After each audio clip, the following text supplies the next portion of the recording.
நான் வந்து குளிச்சுட்டேன். பாப்பாவுக்கு வந்து டவல்லாம் எடுத்து வச்சுட்டு பாப்பா வந்து குளிக்க போகிறீங்களா டி ஹைசில்?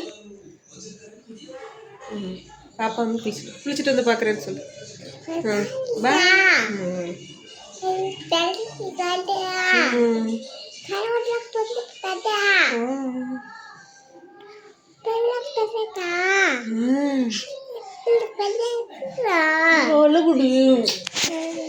இன்றைக்கி வந்து அமாவாசைங்கிறதுனால வந்து நான் காலையிலே வந்து தலை குளிப்பாட்டிட்டு பாப்பாவுக்கும் குளிப்பாட்டுறதுக்காக பாப்பாவுக்கும் ட்ரெஸ்ஸு டயப்பரு எல்லாமே எடுத்து வச்சிட்டேன். 1/2 ஹவருங்கிறதுனால பாப்பாவுக்கு வந்து கிளாத் டயப்பரே யூஸ் பண்ணிக்கலாம் அப்படின்னு சொல்லி டயப்பரு அவளுக்கு பவுட்ரு எல்லாமே எடுத்து வச்சுட்டு தான் குளிப்பாட்ட போகணும். ஏன்னா குளிப்பாட்டிட்டு உடனே வந்து அவள் அங்கேயும் இங்கேயும் ஓடுவான். நம்ம உட்கார வச்சு கண்ட்ரோல் பண்ணி அவளை குளிப்பாட்டணும். அப்புறம் வந்து ஹாட் வாட்டர் தான் அவளுக்கு குளிப்பாட்டுற அளவுக்கு தேவையான சூடு இருந்துச்சு. சரின்னா அவளுக்கு வந்து சேரு லிக்விடு ஷாம்பு எல்லாமே எடுத்து பாத்ரூமில் வச்சுட்டு அப்புறமா பாப்பாவையும் வந்து குளிப்பாட்ட ரெடி பண்ணிட்டேன். அவள் வந்து எப்போதுமே அந்த ஆரஞ்சு கலர் அந்த சேரில் தான் உட்காந்து குளிப்பாட்டுவாள். அவள் எனக்கும் கம்ஃபர்டபுளாக இருக்கும். அப்புறம் பாப்பாவையும் குளிப்பாட்டி ரெடி பண்ணிட்டேன். பக்கத்தில் வந்து கோவில் இருக்கிறதுனால வந்து அமாவாசைக்கு வந்து எப்போதுமே அன்னதானம் போடுவாங்க பக்கத்தில் கோவிலில் 12 மணிக்கு. அதனால் வந்து கோவிலுக்கு போகலான்னு சொல்லிட்டு தான் நானும் பாப்பாவும் கிளம்பிகிட்ருக்கோம். வீட்டில் சாமி கும்பிட்டு கோவிலுக்கு போகலான்னு சொல்லிட்டு அத்தையும் கொஞ்சம் வெளில போயிருக்காங்க.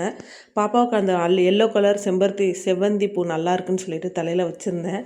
அது கொஞ்ச நேரம் தான் வச்சுருந்தேன். அந்த பூ அதுக்குள்ளேயே உதிர்த்து கொட்டிடும். அவளே தலையில் வந்து எதுவுமே அவள் வைக்கவே விட மாட்டா. தலையில் எது வச்சாலும் பிச்சு தூக்கி எறிஞ்சிட்றா. அதுக்கப்புறம் வீட்டில் சாமி கும்பிட்றதுக்கு பழைய பூவெல்லாம் பொங்கலுக்கு போட்டிருந்த பூ எல்லாத்தையும் ரிமூவ் பண்ணிவிட்டு விளக்கெல்லாம் இப்போ தான் பொங்கலுக்கு விளக்கலதுனால நான் விளக்கலை. அப்புறமா பூவெல்லாம் வந்து பழைய பூவை ரிமூவ் பண்ணிவிட்டு புது பூவை வந்து சாமிக்கு போட்டுட்டு ஃபுல்லாக வந்து விளக்கேற்றி சாமி கும்பிட்டுட்டு இருந்தோம். அப்புறம் அத்தையும் வந்துட்டாங்க. அப்புறமா பக்கத்தில் எங்கள் வீட்டுக்கு கொஞ்சம் தூரம் தான், பக்கத்துலேயே தான், ஒரு அடுத்த கிராஸ் தான்.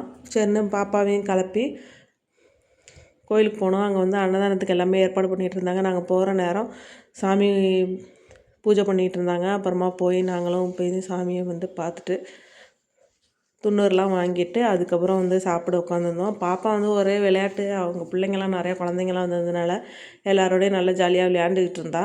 அவளாகவே போய் சாமி கும்பிட்டுட்டு துண்ணூரை பூசிக்கிட்டு இந்த மாதிரி இருந்தால் அவளுக்கு வந்து கோயில் சாமி அப்படிங்கிறதெல்லாம் வந்து ரொம்ப ஆர்வமாகவே இருக்காவ. அப்புறமா எனக்கு பக்கத்துலேயே வந்து பாப்பாவுக்கு இலை போட்டு உட்கார வச்சு அவளுக்கு ஒரு அப்பளம் எடுத்து கொடுத்தேன். அவள் வந்து உட்காந்து சாப்பிட்டுக்கிட்டு இருந்தா. எங்கள் அத்தை வந்து ஆள்லதுனால நான் வாடிச்சிட்டு லேட்டாக சாப்பிட்றேன் அப்படின்னாங்க. சரின்ட்டு நானும் பாப்பாவும் உட்காந்து சாப்பிட்டுக்கிட்டு இருந்தோம். பாப்பா வந்து அங்கே சாப்பிட மாட்டான்னு எனக்கு தெரியும். அதனால் ஒரு டிஃபன் பாக்ஸ் எடுத்துகிட்டு போயிட்டு ரசம் ஊற்றி வாங்கிட்டு வரலாம், வீட்டில் வந்து சாப்பாடு ஊட்டி விடலாம் அப்படின்ட்டு இருந்தேன். பாப்பாவும் ஒரு அப்பளம் கூட சாப்பிடல, இறங்கி பிள்ளைங்களோட விளையாட ஆரம்பிச்சிட்டா. அதுக்கப்புறம் நான் வந்து வீட்டில் தான் வந்து சாப்பாடு ஊட்டிகிட்டு இருந்தேன். இந்த வீடியோ உங்களுக்கு பிடிச்சிச்சின்னா லைக் பண்ணுங்கள், ஷேர் பண்ணுங்கள், சப்ஸ்கிரைப்